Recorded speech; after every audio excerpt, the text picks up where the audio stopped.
Santa Clara woke up different. There's movement on the offensive line, a last-minute decision at the heart of the offense, a twist among the receivers, and a tactical duel that could stamp a 3-0 start. Nothing is settled. There's a proposal that could become a bargain, a piece that might end up on the sideline, and a rookie who could gain snaps, or not. And at the center of it all, a trenches battle capable of changing the game plan. When the pressure hits, who's going to hold this team together? You won't believe what we've got today. So take a seat, drop a like, and let's get straight to the news. Got that back-channel move that never makes a headline but changes the arc of the year? In Santa Clara, the front office is studying a trench reinforcement with a clearance tag price. The goal is simple: stabilize protection, keep play action alive, and survive critical weeks. This isn't glamour, it's budget engineering on 3rd and long and controlling the offensive tempo. The uncomfortable question is direct. Is it worth investing if the price drops to a conditional day 3 pick? The target is Neal, repositioned by the Giants to guard in the 2025 projection. What didn't work on the edge could blossom inside if the onboarding is protected. The staff sees starting caliber tools on the interior, provided the protection plan is specific. The playbook includes a half slide to the left and targeted tight end help in 5-man looks. It also calls for ready answers against A-gap pressure to keep the quarterback from getting exposed. This isn't lab theory, it's survival in tight games against aggressive defenses. Tactically, the idea mitigates central leaks, enemy number 1 of deeper play action. With half slides, duo, and inside zone, you reduce long one-on-ones, historically a weak spot for Neal on the perimeter. Inside, his anchor and hand torque gain value in tighter windows and more controlled angles. In longer progression plays, every inch of interior stability buys time for reads. There's also the market timing. New York already moved the piece inside, and the public trade debate has gained traction in local and national outlets. Classic buy low environment. And what would a storytelling package look like?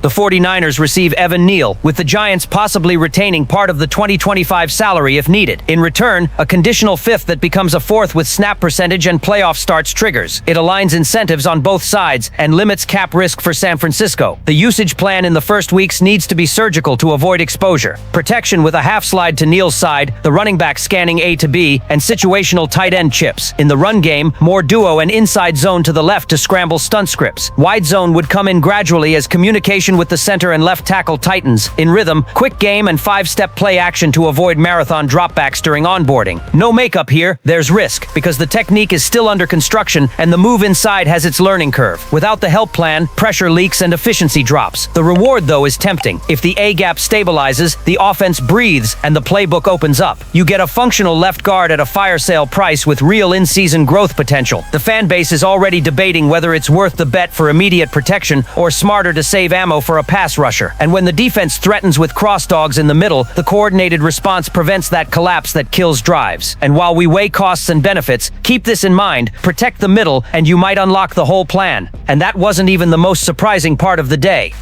You know that moment when everything seems set, but the script flips at the last second? That's what's happening at the controls of the 49ers offense. Brock Purdy returned to practice after the turf toe injury, but even he doesn't know if he'll start against the Cardinals. The dilemma is heavy: protect the body or take the risk in a divisional game that could matter down the line. And if it isn't Purdy, Mac Jones earned respect after impressing against the Saints, and there are people who see value in keeping the hot hand. Adrian Martinez, meanwhile, could be the second active QB, leaving Purdy as the emergency backup, ready to enter only in a double injury scenario. The most intriguing part is that the franchise isn't giving away anything. Shanahan is playing the suspense to the last minute, and even the press availability exposed it, since both Purdy and Jones spoke the same day, a detail that usually points to internal uncertainty. The fan base is split. On one side, trust in the kid who rebooted his career after the arm injury. On the other, curiosity to see whether Jones can keep the flame burning. As if that weren't enough, the injury report turned into a time bomb. Spencer Burford out, Jordan Watkins out, and Jurian Jennings listed as questionable. Worse, Jennings had been the safety blanket target, leading in receiving last game and playing a crucial role in the offensive. Without him, and with George Kittle still not on the active roster, the weight on the receiver's shoulders grows exponentially. Ricky Pearsall has to show he's not just promise, and even Kyle Juszczyk had to clear the concussion protocol to be available. In other words, every detail of the lineup becomes an unknown. The irony: while the Cardinals arrive in Santa Clara with holes in their secondary, the 49ers might take the field without their starting QB and 2 of their main targets. That changes everything in the game plan. More runs, more quick throws, or ask the line to hold up and try to hit big plays with improvisation. The answer only comes 90 minutes before kickoff, when the official inactives list drops. Until then, suspense is the most annoying opponent. Picture the fan base breathing easy seeing Jordan Watkins back at full practice on a Wednesday, and then the anxiety hitting when on Thursday the same rookie shows up limited with a calf issue. It's an emotional roller coaster that's become routine in Santa Clara. Watkins, a fourth-round pick, seemed destined to be a depth piece, but the wave of injuries and suspensions at wide receiver accelerated his importance. He flashed in training camp, including a 50-yard preseason catch, and earned a role in the rotation. Now, though, the calf is barking right when the team needs him most. The situation gets even trickier because Jurian Jennings is also banged up, missing practice during the week with ankle and shoulder issues. In other words, there's a real chance the offense takes the field against the Cardinals with Ricky Pearsall still green and Kendrick Bourne a fresh arrival as starters. The weight on two players at such different moments in their careers is massive. Pearsall needs to prove he's more than potential, and Bourne, even with familiarity in Shanahan's system, still lacks rhythm after less than 2 weeks in the building. Fans can feel the tug. Are we really going into a pivotal divisional game with a patched-up receiver room? That's the question floating around every corner of Levi's Stadium. Watkins could suit up if the calf responds, but it would be on a snap count, likely as a third or fourth option in spread packages. That would open the door for the ground game to carry more weight and reduce aerial exposure. But Shanahan isn't known for hiding rookies. If the kid plays, he'll be given real routes. The irony is that San Francisco built the roster with depth specifically to avoid September panic, but the string of setbacks pushed the strategy to its limits. Watkins, Jennings, Kittle out of action. Each absence chips away at the offense's balance. If Watkins can't go and Jennings is out too, the team will be forced to tweak the plan. More 12 personnel with backup tight ends, or even involving Juszczyk as a flat target to mask the lack of trustworthy WRs.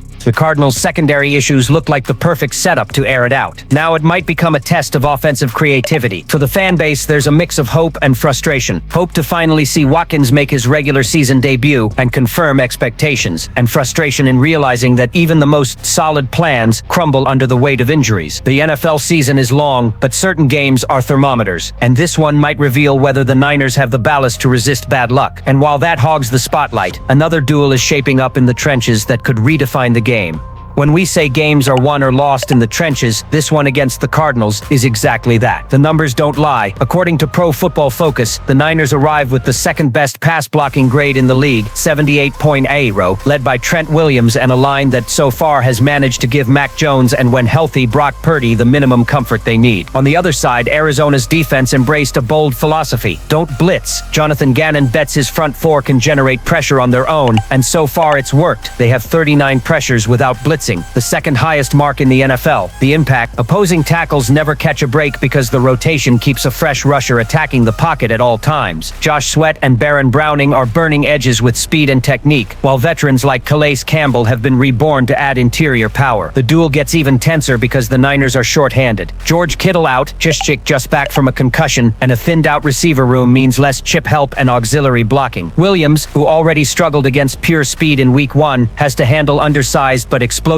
rushers again. McKivitz, for his part, can't yo-yo anymore. If Jones holds the ball too long, the bill will come in the form of doubled sacks. The ghost of those elongated plays against the Saints still lingers. For Shanahan, the equation is clear: speed up reads, lean on quick game, and short play action so the line doesn't have to protect forever. If the pocket erodes, it doesn't matter who's under center, the offense collapses. Fans know it and roar with every clean snap, but they also hold their breath when they see Campbell lined up on a rookie like Connor Colby. The kid showed fight in his debut, but now he faces a crafty, well-rested veteran test. Right there, in the clash between youth and experience, a drive can die before it's born. And it's not an exaggeration to say this battle defines the game. If protection wins, there's a path to 3-0. If it loses, the Cardinals' defense can steal the spotlight inside Santa Clara. With so much on the line, the question echoing in bars and fan chats is simple: will the red wall hold one more time, or will we see cracks exposed at the worst moment? That's where the tension lives, and what makes this matchup unmissable.